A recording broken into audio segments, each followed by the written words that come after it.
हामीलाई त फेरि गाईचर रुच्दैन है। रुच्नु भनेपछि त नि के रुच्थ्यो।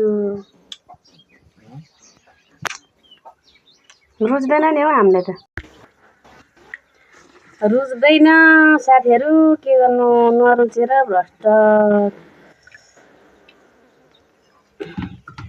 खानु पर्यो नि त हौ बाँचुन्जेल खाइ ल।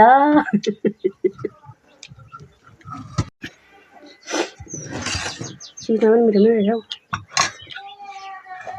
तर पनि नुन लागेन क्या चिजमा त मिठो। यी लट्ठी गरेर खाने म त नखाने। सुँगुरको मासु र ढुँडा खान दियो के खान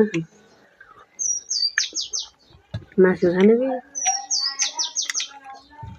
ढुँडा खानु कि दाल खानु कि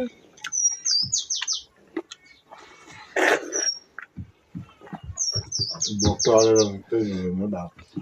भुक्टा छ